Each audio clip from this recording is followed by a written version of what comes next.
നമസ്കാരം, എല്ലാവർക്കും എൻ്റെ യൂട്യൂബ് ചാനലിലേക്ക് സ്വാഗതം. അപ്പോൾ ഞാനിന്ന് ഇവിടെ കാണിക്കുന്നത്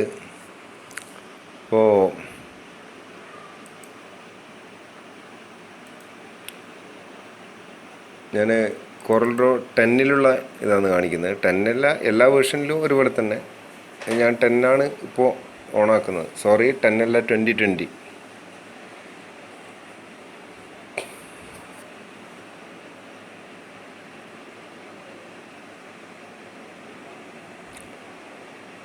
ചെറിയ മാറ്റങ്ങളൊക്കെ ഉണ്ട്. നമ്മൾ പണ്ട് ഉപയോഗിക്കുന്ന മറ്റുള്ള coreldraw അപേക്ഷിച്ച് കുറച്ച് മാറ്റങ്ങളൊക്കെ ഉണ്ട്. എന്നാലും വലിയൊരു ചേഞ്ചൊന്നും ഇല്ല. അപ്പോൾ അതുകൊണ്ട് തന്നെ 2020 ഒരു ആവശ്യ ഘടകമല്ല. നമ്മൾ ഏതാ സാധാരണ ഉപയോഗിച്ചുകൊണ്ടിരിക്കുന്നത് അത് തന്നെ ഉപയോഗിക്കുന്നതാണ്, യൂസ് ചെയ്യുന്നതാണ് നല്ലത്. കാരണം വലിയ ഫങ്ഷനൊന്നും കൂടുതലായിട്ടൊന്നും ഇല്ല. ഇപ്പോൾ ഞാനിവിടെ കാണിക്കുന്നത്, നമ്മളൊരു കസ്റ്റമർ വന്ന് നമ്മളോടൊരു ഫയലിന് ചോദിച്ചാൽ അത് സ്വതവേ എല്ലാവരും ഇപ്പോൾ ഡി ഡ്രൈവിൽ സേവ് ചെയ്ത് വെച്ചിട്ടുണ്ടാവും. അതിനകത്ത് നിന്ന് ഓണാക്കി കോറൽ ഫയൽസ് ഓണാക്കിയിട്ടാണ് ഓരോ ഫയലും തുറന്നു നോക്കേണ്ടി വരും. മിക്കവർക്കും പറ്റുന്നൊരു അബദ്ധമാണത്. ഇപ്പോൾ എൻ്റെ ഇവിടെ കുറേ ഫയൽസ് ഉണ്ട് ഇതിനകത്ത്. അപ്പോൾ ഇതിൽ ചില ഫയലുകളൊക്കെ നമുക്ക് ഏത് ഫോൾഡറിലാണ് കിടക്കുന്നത് നമുക്ക് മനസ്സിലാവും. ചിലത് മനസ്സിലാക്കി എടുക്കണമെങ്കിൽ വലിയ ബുദ്ധിമുട്ടായിരിക്കും. അപ്പോൾ അത് നമ്മൾ JPG ആക്കി വെച്ചാൽ നമുക്ക് ഒരു കസ്റ്റമർക്ക് പെട്ടെന്ന് കാണിച്ചു കൊടുക്കാൻ പറ്റും. ഇന്ന ഫയലൊക്കെ ഉണ്ട് എന്ന് പറഞ്ഞ് ആ JPG ഇമേജ് കാണിച്ചു കൊടുത്തിട്ട് നമുക്ക് അതിനകത്ത് നിന്ന് അയാൾ സെലക്ട് ചെയ്യുന്ന സാധനം നമുക്ക് പെട്ടെന്ന് കണ്ടുപിടിക്കാൻ പറ്റും.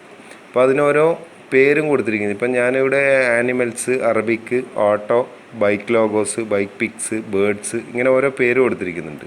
അപ്പോൾ ഏകദേശം സാമ്യമുള്ള, അതായത് ഒരേ കാറ്റഗറിയിൽ വരുന്ന ഇമേജൊക്കെ ഒരേ സ്ഥലത്ത് തന്നെ വെച്ചതുകൊണ്ടാണ് അങ്ങനെ കൊടുക്കുന്നത്. അപ്പോൾ ഒരു കസ്റ്റമർ വന്ന് ഒരു ഫയൽ വേണം അല്ലെങ്കിൽ ഒരു ഇമേജ് വേണമെന്ന് പറഞ്ഞാൽ ഞാൻ ആദ്യം ചെയ്യുന്നത് അതിൻ്റെ ആ ഒരു JPG ഇമേജ് ഡെസ്ക് ടോപ്പിൽ തന്നെ സേവ് ചെയ്ത് വെച്ചിട്ടുണ്ടാവും. ഇപ്പോൾ ഇവിടെ ഇല്ല, ഇതിപ്പോൾ എൻ്റെ വീട്ടിലായതുകൊണ്ട് ഞാൻ അങ്ങനെ ചെയ്തില്ല. എൻ്റെ ഷോപ്പിൽ അങ്ങനെയാണുള്ളത്.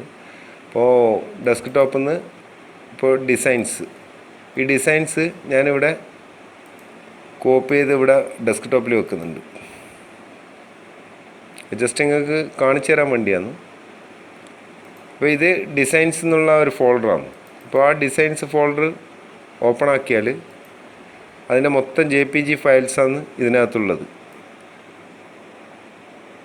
അപ്പോൾ നമ്മൾ കാറ്റഗറി അനുസരിച്ചിട്ട് വെച്ചിട്ടില്ലെങ്കിലും നമുക്ക് പെട്ടെന്ന് കാണിച്ചു കൊടുക്കാൻ പറ്റും. ഓരോ കസ്റ്റമർ വരുമ്പോൾ ഇങ്ങനെ JPG പെട്ടെന്ന് അവർക്ക് പാർട്ടിക്ക് കാണിച്ചു കൊടുക്കാൻ പറ്റും. അപ്പോൾ ഏത് ഇമേജാണെന്ന് അയാൾ സെലക്ട് ചെയ്ത് കഴിഞ്ഞാൽ അതിൻ്റെ മേലെ പേര് കാണിക്കും. ഇപ്പോൾ ഫോട്ടോസ് ആനിമൽസ് JPG എന്ന് ഇവിടെ മുകളിൽ കൊടുത്തിട്ടുണ്ട്. അപ്പോൾ അത് നമുക്ക് വേണ്ടുന്നത് എടുത്ത് അതിനുശേഷം coreldraw ഫയൽ തുറന്നിട്ട് അത് കാണിച്ചു കൊടുക്കാൻ പറ്റും. അതിന് വേണ്ടിയിട്ടാണ് ഇങ്ങനെ ചെയ്യുന്നത്. അപ്പോൾ അത് എങ്ങനെ ചെയ്യാമെന്നുള്ളതാണ് ഇപ്പോൾ കാണിക്കുന്നത്. ഒരുപാട് പേർക്ക് ഇത് അറിയുന്നവരുണ്ടാവും, എന്നാലും കുറേ ആൾ അറിയാത്തവരും ഉണ്ടാവും. അപ്പോൾ അവർക്ക് യൂസ് ആയിക്കോട്ടെ എന്ന് വിചാരിച്ചിട്ട് ഇത് കാണിക്കുന്നത്.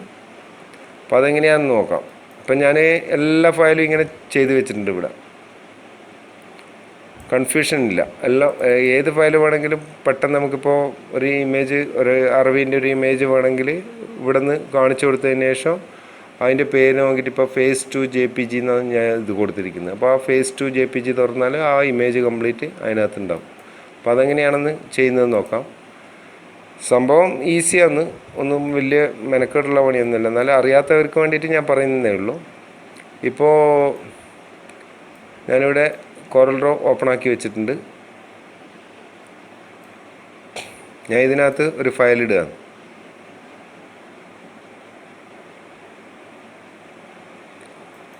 ഇപ്പോൾ ഇത് സ്ഥാനം തെറ്റിയിട്ടാണുള്ളത്. സാധാരണ നിങ്ങൾ ഓൺ ചെയ്യുമ്പോൾ coreldrawൻ്റെ പേജ് ഇങ്ങനെയാണ് വരിക, മുകളിലേക്ക്. അപ്പോൾ പോർട്രേറ്റ് മോഡിലാണ് പേജ് ഉണ്ടാകുക. അത് നിങ്ങൾ ലാൻഡ്സ്കേപ്പ് മോഡിലേക്ക് മാറ്റണം. അപ്പോൾ അത് ഇവിടെ മുകളിലുണ്ട്, കൊടുത്തിട്ടുണ്ട്. അത് നമ്മളെ മോണിറ്റർ ഒരു ലാൻഡ്സ്കേപ്പ് ഷേപ്പിലാണല്ലോ വരുന്നത്. അതുകൊണ്ട് ലാൻഡ്സ്കേപ്പ് ഷേപ്പിലേക്ക് മാറ്റി നിങ്ങൾക്ക് ആവശ്യമെങ്കിൽ അത് കളറാക്കിയിട്ട് കൊടുക്കാൻ പറ്റും. അത്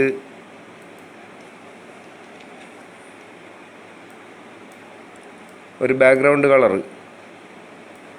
അപ്പോൾ ഞാൻ ഒരു സ്ക്വയറിൽ ഡബിൾ ക്ലിക്ക്, ഇത് എല്ലാ വേർഷനിലും ഒരുപോലെ തന്നെയാണ്. നമ്മൾ ഈ സ്ക്വയറിൽ ഡബിൾ ക്ലിക്ക് ചെയ്ത് കഴിഞ്ഞാൽ ഈ പേജിന് കറക്റ്റായിട്ടുള്ള ആ ഒരു ഇതിൽ ഒരു സ്ക്വയർ അവിടെ വരും.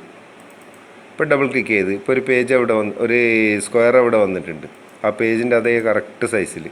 ഇപ്പോൾ ഇതിന് ഞാൻ ഒരു കളർ കൊടുക്കാമെന്ന്. യെല്ലോ ആണ് ഞാൻ കൊടുത്തിരിക്കുന്നത്. യെല്ലോ കൊടുക്കുന്നത് എല്ലാ കളറും കുറച്ചുകൂടെ ഭംഗിയായിട്ട് കാണാൻ വേണ്ടിയിട്ടാണ്. അപ്പോൾ ഇതിൽ ഓരോ ഇമേജും ഞാൻ എടുത്ത് ഇതിനകത്ത് ഇടണം.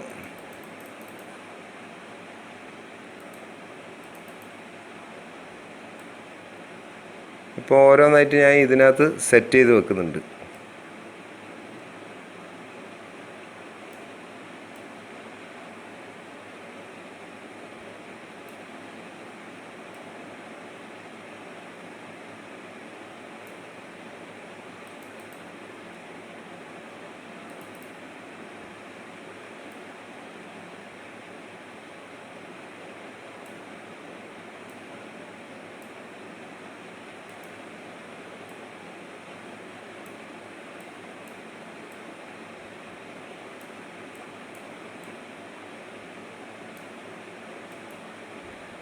കുറച്ച് വലിപ്പം കൂടുതലുള്ളതാണെങ്കിൽ അത് അതിന് കണക്കായിട്ട് ആ പേജിന് സെറ്റാകുന്ന മാതിരി ഒരു വലിപ്പം അഡ്ജസ്റ്റ് ചെയ്തിട്ട് വെച്ചാൽ മതി.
നമുക്ക് ഇഷ്ടം പോലെ സമയം ഉണ്ടാവും ജോലിയില്ലാത്ത സമയത്ത്. വെറുതെ ഇരിക്കുന്നതിന് പകരം ഇങ്ങനെ ഓരോന്ന് സെറ്റാക്കി വെച്ചാൽ പെട്ടെന്ന് തന്നെ കസ്റ്റമർക്ക് കാണിക്കാനും അവർ പറയുന്ന ആ ഡിസൈന് നമുക്ക് സെലക്ട് ചെയ്യാനും പറ്റും.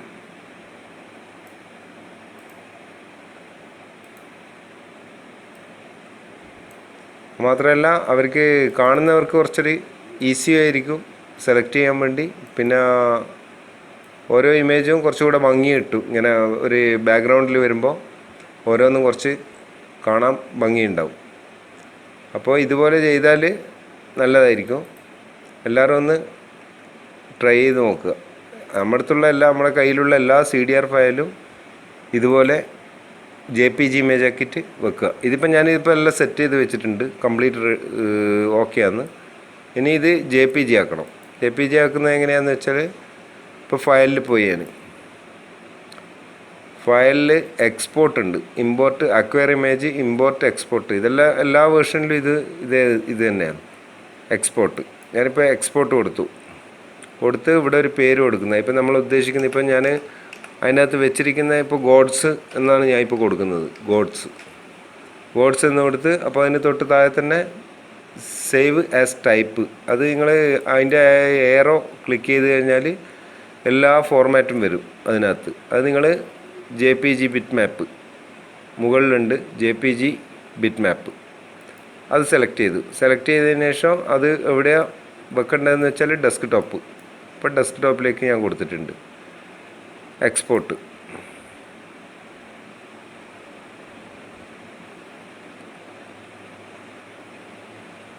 ഇപ്പോൾ ഇങ്ങനൊരു വിൻഡോ വന്ന് അത് ഞാൻ ഓക്കെ അടിച്ചു.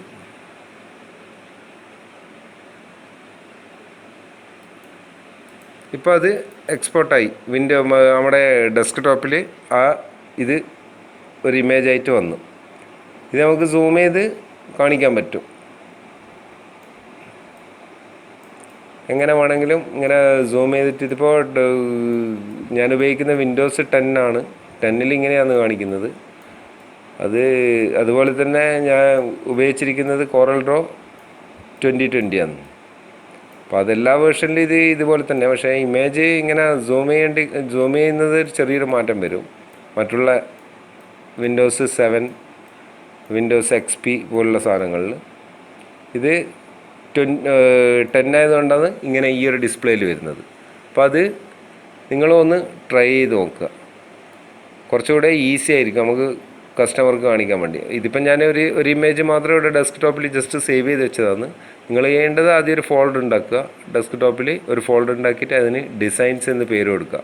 പേര് കൊടുത്തിട്ട് ഇതുപോലെ നമ്മൾ ആ സേവ് ചെയ്യുന്ന ഓരോ പേജിനും ഓരോ പേര് കൊടുക്കുക. Animals, Arabic, auto, bike pics, bike logo, അങ്ങനെ ഓരോ പേര് കൊടുത്തിട്ട് സേവ് ചെയ്ത് കഴിഞ്ഞാൽ കസ്റ്റമർക്ക് വളരെ ഈസി ആയിട്ട് കാണിച്ചു കൊടുക്കാനും അവർക്ക് സെലക്ട് ചെയ്യാനും ഈസി ആയിരിക്കും. അപ്പോൾ അത് അറിയാത്തവരായിട്ട് കുറേ ആൾക്കാരുണ്ടാവും. അപ്പോൾ അവരോട് പറയുന്നതാണ് ഇതുപോലെ വെച്ചിരിക്കുന്ന ഒരുപാട് ആൾക്കാരുണ്ട് ഗ്രൂപ്പിൽ തന്നെ. അപ്പോൾ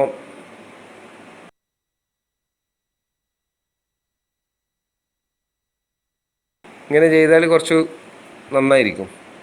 ശ്രദ്ധിക്കുക. ഓക്കെ, ഇനി നെക്സ്റ്റ് വീഡിയോയിൽ കാണാം.